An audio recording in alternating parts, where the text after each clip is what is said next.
Hello बच्चों, चलिए प्रश्न को पढ़ते हैं और समझते हैं। हल कीजिए और हमें असमी का हल करना है। 2x प्लस वाई बड़ा या बराबर है 2 से, x माइनस वाई छोटा या बराबर है 1 से, x प्लस 2y छोटा या बराबर है 8 से, और x और y दोनों ही हमारे क्या हैं, 0 या 0 से बड़े हैं बच्चों। ठीक है, प्रश्न को हल करने से पहले बच्चों हम प्रश्न के लिए मुख्य अवधारणा लिख लेते हैं बच्चों। ठीक है, तो मुख्य अवधारणा जिसकी सहायता से हम इस प्रश्न को हल करेंगे। ठीक है बच्चों, तो देखो मुख्य अवधारणा में हम असमीकाओं को हल करने के लिए कुछ नियम लिखेंगे, जिसमें पहला नियम है जो भी असमीका आपको दी जाएगी, असमीका, तो असमीका के संगत समीकरण लिखिए बच्चों। जो भी असमीका आपको दी गई है उसके संगत आपको समीकरण लिखना है। ठीक है, लिखिए, ये हमारा पहला बिंदु होगा। और इसी में बच्चों जो हमारा दूसरा मुख्य अवधारणा का बिंदु होगा कि जो भी समीकरण हमें प्राप्त हुई है, तो समीकरण पर कम से कम हमें दो बिंदु लिखना है बच्चों। तो समीकरण पर दो बिंदु ज्ञात कीजिए। ठीक है, ये हमारे दो नियम होंगे, बिंदु ज्ञात कीजिए। ठीक है, अब चलिए बच्चों प्रश्न में हम पहली असमीका को लिख लेते हैं। तो देखो पहली असमीका हमें क्या दी हुई है, असमीका, पहली असमीका हमारे पास है 2x प्लस का y और बड़ा या बराबर है किससे, 2 से बच्चों। ठीक है, अब क्या करेंगे, हम इसके संगत समीकरण बना लेंगे। तो इसके संगत समीकरण, तो देखो बच्चों इसके संगत समीकरण क्या होगी, ये होगी 2x प्लस का y और बराबर हो जाएगा 2। ठीक है, अब हम इस समीकरण पर बिंदु ले लेंगे बच्चों। तो समीकरण पर बिंदु लिख लेते हैं। समीकरण पर बिंदु, और समीकरण पर बिंदु प्राप्त करने के लिए बच्चों कम से कम हमें दो बिंदु प्राप्त करना है। हम क्या करेंगे, x का मान 0 रखेंगे, और जैसे x का मान 0 रखेंगे हमें y का मान क्या मिलेगा, 2, तथा अब हम y का मान 0 रखेंगे तो x का मान क्या मिलेगा, हमें मिल जाएगा 1। ठीक है बच्चों, तो ये दो बिंदु हमने प्राप्त कर लिए हैं। अब इनकी सहायता से हम इसको आलेखित कर सकते हैं। देखो, तो यहाँ पर हम बनाते हैं वाई एक्स, और यहाँ पर हो जाएगा बच्चों एक्स एक्स। बिल्कुल सीधे बनाना है, याद रखें आप। ठीक है ना, अगर ये थोड़ा सही नहीं बना है तो मैं इसको एक बार और बना लेता हूँ। ठीक है, ये हो गया मेरे पास एक्स एक्स और वाई एक्स। ठीक है, लिख लेते हैं इसको। तो ये हो जाएगा एक्स एक्स और ये होगा वाई एक्स, और यहाँ पर है बच्चों हमारे पास क्या, मूल बिंदु। तो देखो पहला बिंदु क्या है हमारे पास, देख लेते हैं। पहला बिंदु है 0,2, तो 0,2 यहाँ पर मिल जाएगा बच्चों। ये बिंदु क्या होगा हमारे पास, 0,2। ठीक है, अगला बिंदु क्या है हमारे पास, 1,0, तो 1,0 यहाँ पर मिल जाएगा हमें। ये बिंदु होगा हमारे पास 1,0। ठीक है, तो इन दोनों बिंदुओं को मिलाती हुई हम एक रेखा खींच देते हैं। देखो, तो ये हमने इन दोनों बिंदुओं को मिलाती हुई एक रेखा खींच दी है बच्चों। ठीक है, ये हो गई हमारी रेखा। अब क्या था इसका समीकरण, वो भी लिख लेते हैं हम।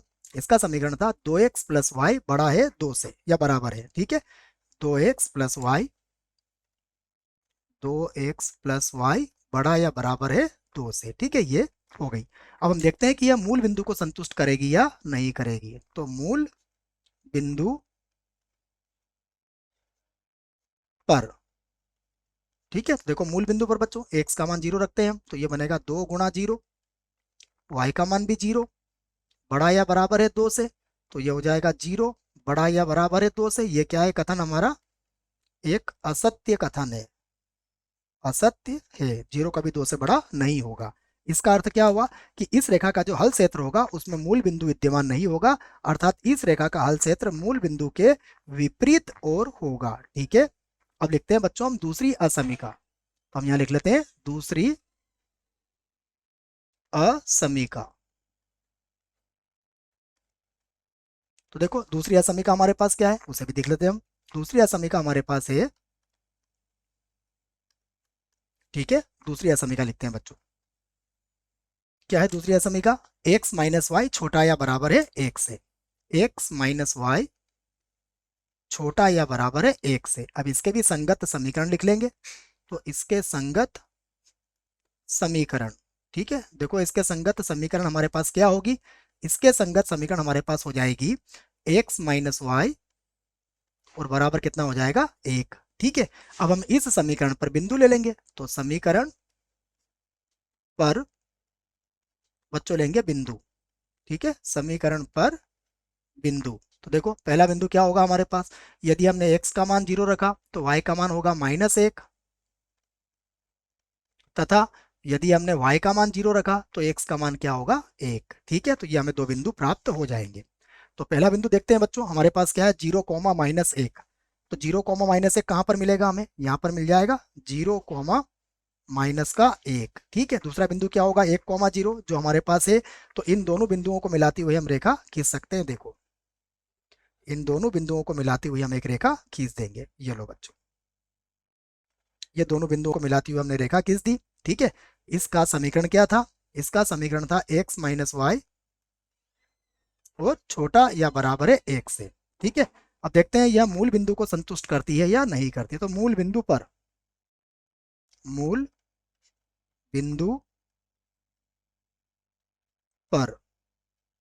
ठीक है, देखो बच्चों मूल बिंदु पर यहाँ रखेंगे मान हम। तो ये हमारे पास x का मान 0 होगा, y का मान भी 0 होगा, छोटा या बराबर है 1 से। तो ये हो जाएगा 0 छोटा या बराबर है 1 से। यह कथन क्या है हमारा, यह कथन हमारा सत्य है। ये सत्य है, अर्थात इसका जो उत्तर मिलेगा बच्चों किधर मिलेगा, इसका उत्तर मिलेगा मूल बिंदु की ओर। ठीक है, इसका उत्तर मूल बिंदु की तरफ आपको मिलेगा। अब तीसरी असमीका लिख लेते हैं। देखो तो अब लिखते हैं हम तीसरी असमीका, क्या दी हुई है हमें देख लेते हैं उसे। तीसरी असमीका ये हमारे पास है x + 2y छोटा या बराबर है 8 के। ठीक है, क्या है x + 2y छोटा या बराबर है किससे, 8 से। ठीक है, तो इसके संगत क्या लिख लेंगे हम, समीकरण। तो इसके संगत समीकरण लिख लेते हैं, संगत समीकरण।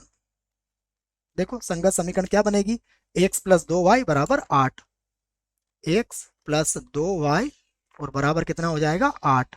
अब इस समीकरण पर बिंदु ले लेंगे, तो समीकरण पर बच्चों हम बिंदु लेंगे। ठीक है, समीकरण पर बिंदु। तो देखो पहला बिंदु क्या होगा, यदि हमने x का मान 0 रखा तो y का मान कितना आएगा 4, तथा y का मान 0 रखा तो x का मान कितना आएगा 8। तो यह समीकरण पर हमारे पास दो बिंदु हो गए। इनकी सहायता से देखो हम इस आलेख को बना सकते हैं। तो 0, 4, देखो 0, 4 बच्चों यहाँ पर कहीं पर होगा, यहाँ पर बिंदु मिलेगा हमें 0, 4 और 8, 0 बच्चों यहाँ पर मान लेते हैं, यहाँ पर बिंदु मिलेगा हमें 8, 0। ठीक है, अब इनको मिलाती हुई एक रेखा और खींच देते हैं हम। देखो बिंदु एक बार और चेक कर लेते हैं। बिंदु हमारे पास आए थे बच्चों 0, 4 और 8, 0। ठीक है, 0, 4 और 8, 0 इनको मिलाती हुई एक रेखा हम यहाँ से देखो खींचते हैं। ये रेखा होगी जो 8, 0 से होकर जाएगी। ठीक है, ये रेखा, देखो इस रेखा का समीकरण क्या था वो भी लिख लेते हैं हम। इस रेखा का समीकरण था हमारे पास x + 2y, x + 2y और फिर हो जाएगा छोटा या बराबर होगा 8 से। ठीक है बच्चों, इसको भी हम मूल बिंदु से संतुष्ट करवा लेते हैं बच्चों। ठीक है, तो देखो मूल बिंदु से या मूल बिंदु पर, मूल बिंदु पर देखो बच्चों x का मान 0 रखेंगे प्लस 2 गुणा y का मान 0 रखेंगे और हमारे पास चिन्ह क्या था छोटे का, तो यहाँ पर लिख देंगे छोटा या बराबर है 8 से। तो 0 छोटा या बराबर है 8 से, यह कथन क्या है हमारा, यह कथन सत्य है। अर्थात यह जो रेखा होगी इसमें मूल बिंदु सम्मिलित होगा। ठीक है, तो इस रेखा का जो उत्तर आएगा बच्चों उसमें मूल बिंदु हमारा सम्मिलित हो जाएगा। ठीक है, तो इस रेखा के उत्तर में हमारा मूल बिंदु सम्मिलित है। ठीक है, अब देखो, अब हमें प्रश्न में असमीका दी क्या दी हुई है बच्चों, x का मान 0 से बड़ा और y का मान भी 0 से बड़ा, तो इसे भी लिख लेते हैं हम। ठीक है, तो चौथी असमीका, चौथी असमीका, और चौथी असमीका में हमें क्या दिया हुआ है, चौथी असमीका में हमें दिया हुआ है कि x का मान जो है वह भी 0 से अधिक है और y का मान भी 0 या 0 से अधिक है। तो यह कब होता है बच्चों, यह होता है प्रथम प्रथम चतुर्थांश में, चतुर्थांश में। ठीक है, तो ये कहाँ मिलेगा आपको, प्रथम चतुर्थांश में मिलेगा बच्चों। अब हम इसका हल क्षेत्र देखो बना सकते हैं। तो अब हम इसका हल क्षेत्र बनाते हैं। देखो तो ये होगा हमारे पास, देखो प्रथम चतुर्थांश में हमें बताना है और सभी का उभयनिष्ठ भाग भी हमें लेना है बच्चों। तो ये उभयनिष्ठ भाग क्या होगा हमारे पास, देखो ये जो भाग आपके सामने बन रहा है यही भाग हमारा उभयनिष्ठ भाग हो जाएगा बच्चों, जो सभी का हल क्षेत्र होगा। देखो ये हल क्षेत्र जो मैं बना रहा हूँ आपके सामने, ये हमारा हल क्षेत्र होगा। ठीक है बच्चों, मैं यहाँ लिख भी देता हूँ कि ये हमारा क्या है, हल क्षेत्र है। यह है हल क्षेत्र। ठीक है बच्चों, आशा करता हूँ आपको इस प्रश्न का उत्तर समझ में आया होगा। धन्यवाद।